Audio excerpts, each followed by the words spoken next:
Welcome to our second episode of Head to Head. I'm Stephen Michael Zach, and today we are pitting the Accsoon CineEye versus the Inkee Benbox, and today we are going to crown a winner to see which one of these devices is the champion. So, without any further ado, let's go down to the ring and let the fight begin.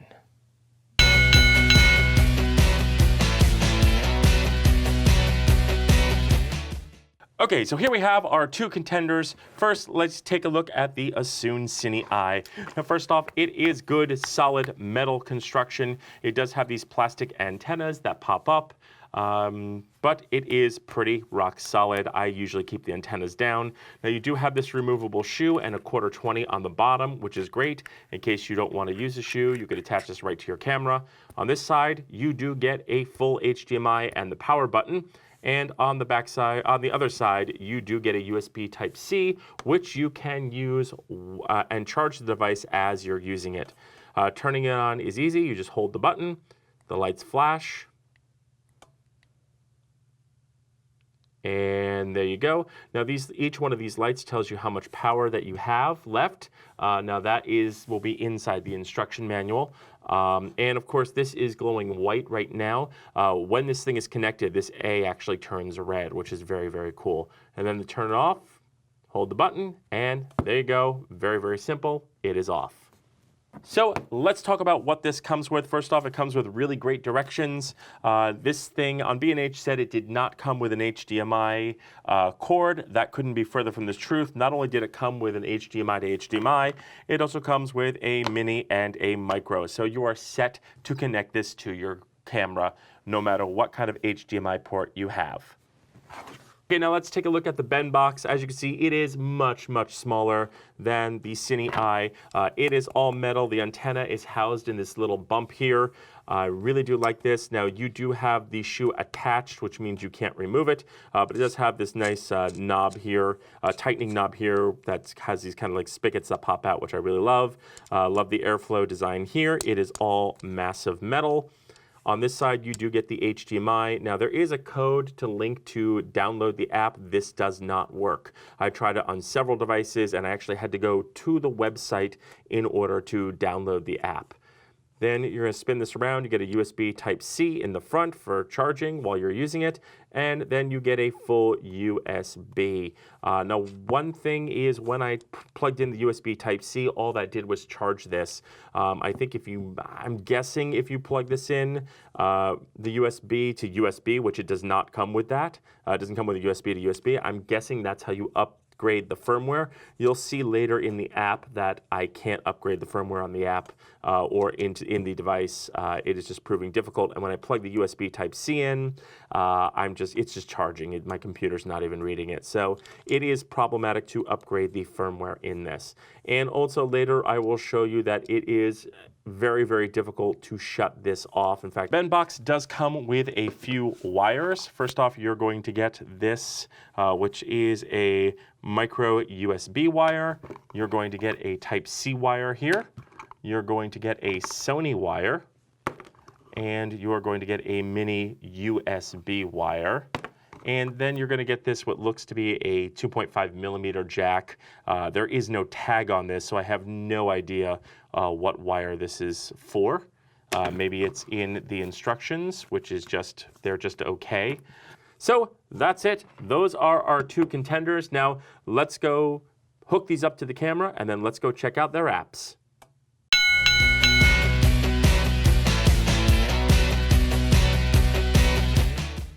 Okay, so here we are with the Accsoon, and you can see it is quite bigger now. This does come with its own HDMI to HDMI, but I'm using the one that's already in my camera. Turning this thing on is very simple. You just hold it down, and the light should go on.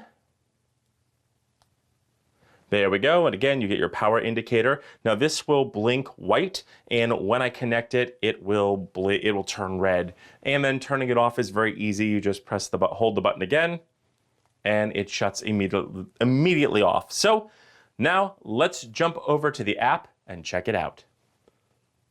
Accsoon is actually on. Let's go ahead into my film tools here. And let's go ahead into my film tools and let's pop open the Accsoon app. Now the first thing you'll see is that the Accsoon app actually doesn't calibrate with the tablet. That's fine. We're going to go to set up Wi-Fi, which is this button right here. There we go, and there's CineEye right there. It's reading. So we just hit connect. It's connecting. And it's connected, so we go back and we hit the monitor button and wait a few seconds. And as you can see, there we are, ready to go. Okay, so the first thing you'll notice with this app is there is a considerable amount of lag. Now I've tested this before when there wasn't as much lag, especially if something gets in the way, it tends to lag a little bit more. But you can see how like jittery it is. And let me go ahead and just move my hand past here so you can kind of see where the lag is. I'll do a walk test here. So I'll walk in front of the camera and then you can see how lagged behind it is. It's not too bad. It is a 15 millisecond lag. For some reason, it seems to be moving a little bit more slow motion this time. Not really sure why that is, but it seems to be working. All in all, it's okay. Now, let's go ahead and take a look at the app. Now, keep in mind, this histogram is from my Blackmagic camera and not from the app, but to call up the app functions, and I do wish this disappeared too on my tablet, but it's fine. Let's go ahead and tap the tablet and you get all your list of controls here. Now, you do have the option to actually record to the screen for playback. However, this device does not transmit sound. I really wish it did. It would be so great if I could just hook a pair of headphones in and watch my monitor and not have to hear my actors, then see my actors move. But that's fine, the lag isn't too great, but you can record video onto your tablet. Now, let's talk about some of the things that this comes with. First off, you get waveforms, which is super awesome, super helpful. Most cameras don't even have this, although more and more are starting to have this. You tap it again, and you'll get your RGB waveforms, your red, green, and blue. Super awesome. Switching that off and moving to the next one, you get grayscale, which is kind of cool. I'm not really sure what you use grayscale for, but it's there. Then next you have your RGB, which is very cool for setting your RGB and checking skin tones and all that fun stuff. You get red, green, and blue, which is very cool. Let's go back to red and turn it off. Next you get your focus peaking. Now you get red, green, blue, and white, and there is a little kind of like slider here to dial in how much. I am not going to touch that because I really love where it's set and I don't want to mess it up. Next, you have your false color, which is fantastic. And next you get a histogram as well, which is also very, very useful. You do have zebra striping, and again, you do get a little slider to adjust how much your zebras, how much striping you want. Again, I'm leaving that alone. I don't want to touch it. I like where it is. And then you have LUT. We'll come back to LUT because I've been actually having some problems. I'm not sure whether it's my tablet or whether it's the like a sector on my tablet or whether it's a problem with the software. But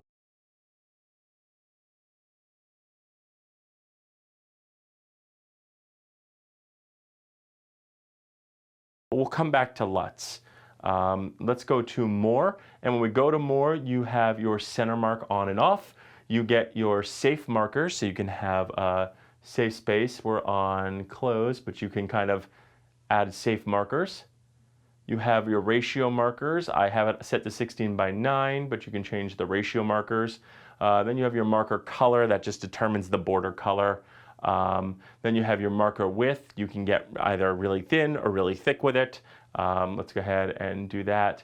You know, you could just kind of change, change the thickness of your border here. There we go. So, and then you've got zoom. You can zoom in up to about 4 times, which is super helpful when you're trying to nail that critical focus. You do get anamorphic control, which is really nice when you're working with anamorphic lenses or you're trying to fake that anamorphic look. And again, you can control your transparencies. There's a little slider for that. And then you could have an SSID Wi-Fi, you can hook that up and run that through that kind of a thing. And you can add a password to that so nobody can break in and see what you're filming. And then you have multiple channels of Wi-Fi, or I have it set to auto. I just go into my Wi-Fi settings and set that up. And then you have this color range, video range. I don't touch that. That's all fine. So you get a lot of controls with this app. It is fantastic. It hooks up super fast.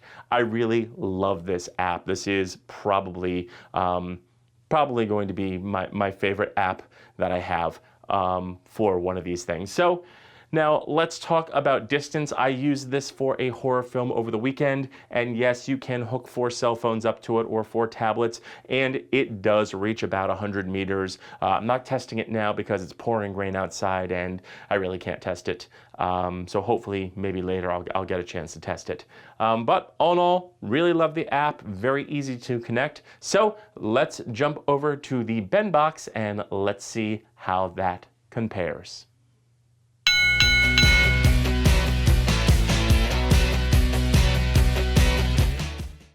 Okay, so if we have the Benbox, and let's go ahead and hold down the button. Now I do like the fact that this is very, very, very small. You just tap the button like that, and then you hold down the button, and the lights will flash, and the Wi-Fi will light up, and then, well, let's go over to the app, and let's go turn on the app. Okay, now going into my film apps, we're going to open the Inkee. This is the Inkee Benbox, and let's go ahead and connect to Wi-Fi. Now this one doesn't have a home screen where you can go right to your Wi-Fi, so I'm gonna actually have to go physically into my Wi-Fi settings here and reset them. And here's Benbox. So it's connecting now. We hit done. We go back to the app here. And we wait a few seconds while it connects, and there you go. Super simple, super easy. Now, the first thing I noticed right off the bat is not only is this image quality dingier, but it's also very juddy. You can see it's very stuttery. The lag is just amazing. I'll do a walk by so you can see that when I walk by and I turn around, I haven't quite made it yet. So you can see it is very laggy, very stuttery. So that is kind of an issue. Now, with this app, you do have the ability to either look at it at 720p or 1080. So let's go ahead and hit the 720 button here and go to 1080. And as you can see, there's absolutely really no difference. It might be a little less stuttery, but it looks the same to me. You're definitely not pulling focus with this thing. So that's that. Not really thrilled. And again, it still looks very dingy compared to the Accsoon CineEye. So next button you have here is you have zebra stripes, and of course you can control them to a wild degree. And then you have your guides, which is great. That looks fine. But then you have this really weird, like, Star Wars, I'm shooting TIE fighters in the Millennium Falcon, like target kind of thing. And I don't know why you would use anything that ever looked like this. It is absolutely ridiculous. So we're gonna probably just close out of that. And then let's take a look at the LUTs, because you can add LUTs, but this has some built-in LUTs. But when you go to the built-in LUTs, they're all gray. There's no color, they're all gray, they're all very, very strange. You get kind of like gray false color. I mean, these are all really weird, and none of them actually work. So I don't really understand why you would use this or why this comes preloaded. So let's just shut off the LUTs. And of course you do get a locking button so you can clear your screen so you don't always have to look at those controls. And again, you're not getting very many controls here. You're getting much more on the Accsoon app than you are here. Also, I think that the app for iOS, you get a little bit more than you do on Android. So, or vice versa, I'm not really sure. Somebody was telling me about that. So anyway, let's continue to check this out. Let's unlock the screen here, and let's go up to this kind of cell phone drop-down menu. You do have firmware update. Now watch what happens when I try to update the firmware. it fails because I'm not hooked up to Wi-Fi. The problem is when I hook up to Wi-Fi, it tells me I'm not hooked up to Wi-Fi, so I can't upgrade the firmware. So I'm going to have to find out some way of putting some way of hooking the Benbox up to my computer and upgraded the firmware. Now the problem is I plugged in the USB Type-C, and that's only for charging. So I think you do need I think you need a USB to USB cable, and this does not come with a USB to USB cable. So there is an issue with trying to upgrade the firmware. I'm going to have to research this more, and I'll probably drop another video if you guys want. Just leave that down in the notes below. But moving on, you have, of course, your upgrade. You can download lots if you download anything. And then you have an About section here, which we don't care.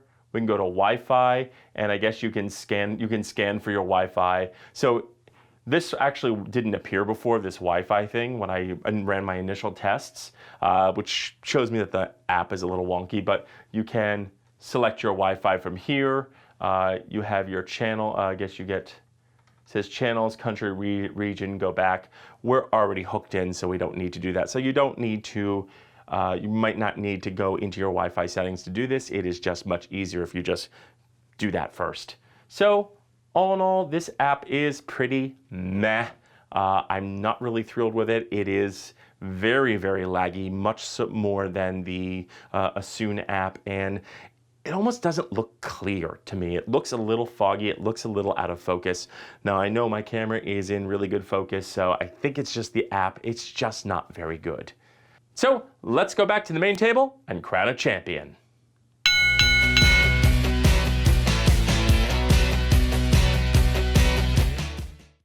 And now it's time to crown a winner. And the winner is the Accsoon CineEye. That's right, this thing is super awesome and beats the Benbox hands down. Now let's talk about some of the things I love about the Accsoon CineEye. First off, I did use this over the weekend on a horror film, and this thing performed beautifully. It works 100 meters away, absolutely. You can hook 4 wireless devices to it. It works very well. I love the build quality. Now you do have these antennas, but we left them down the whole time and didn't have a single problem. The build quality is fantastic. You get full HDMI. You get a nice on-off button. That actually is easy to turn on and off and easy to sync. You do get a USB Type-C here so that you can charge this while you're using it. And it really is rock solid. But let's talk about the amazing app. You get waveform, histogram, you get LUTs, you get false color, you get unbelievable amounts of control. You can do anamorphic, you can resize the screen, you can decide how thick your border is. I mean, the app is just amazing and so easy to connect. So all in all, the app is really what sets this above the Inkee Benbox. This thing is fantastic, and normally it runs for about $250. I did get this on sale for about, I think, $170 with tax, so it was like $150. So if you get this on sale, that's even better. So let's talk about the Benbox and some of its shortcomings and why it lost. Now, this thing, when you first look at it, looks awesome. It is much smaller. It is easier to attach. It's got this great knob on the bottom to attach it to your camera. The antenna is kind of up in this little bump here, which is very nice. And it looks like it should be the winner. Like, you do have a USB, you have a USB Type-C, and then you get a full HDMI. But the problems start when you try to not turn this thing on, but try to turn this thing off. It is incredibly confusing. I've been trying to figure out, I guess you have to kind of deactivate the Wi-Fi and then hit the button again to turn it off. Sometimes it works, sometimes it doesn't. And if this thing is not shutting off properly, that means you are going to be losing battery life. Now, let's talk about the app, because the app is what syncs this. First off, incredible amounts of lag. The lag is terrible. And the screen is not clear. Even when you go from 720 to 1080 in the settings, it doesn't do anything. The app is awful. You've got those LUTs that make no sense. You've got that like Millennium Falcon target like grid thing. Now the other problem is the code here does not work. I've tried it on several devices. I actually had to go to the website and download and go through a whole process to download the app. The app has, again, those weird LUTs. And again, there's really not much control. The lag is horrible, is even worse. It's very stuttery. It's not clear. The image is not clear. And it just kind of falls apart. And again, also you can't, when you go to upgrade the firmware, you can't because you're not hooked up to Wi-Fi. If you switch to your Wi-Fi, it says that it's not reading it. And again, when I plug this thing through the USB Type-C, it just charges. It doesn't read this thing. So you do need, I think, a USB to USB, but it doesn't come with one. So upgrading the firmware on this is very, very, very problematic. And that's pretty much what sank this. Now, in looks alone and design, yes, but it just doesn't really work. So that's it. That is why the CineEye wins over the Benbox. So last thing I will say is, are you going to pull focus with the CineEye? No. Anybody who tells you that you are is lying to you. It's unless they're very good at anticipating. And again, I do wish this thing transmitted sound as well, so I could just plug in my headphones and watch it on a monitor and just kind of tune out the unsynced voice of my actors in the unsynced picture. But it's fine. It's really not too distracting. So all in all, the Accsoon CineEye is the clear winner, and the Inkee Benbox will be going back to the store. So that's it. That is our bout for today, but I want to know your thoughts. So leave your questions and comments in the notes below. Also, don't forget to like, share, and subscribe, and don't forget to mash that bell button to be notified when we drop a brand new video. And feel free to use the links below as it helps out the channel. I'm Stephen Michael Zach, and I'll see you next time in the ring.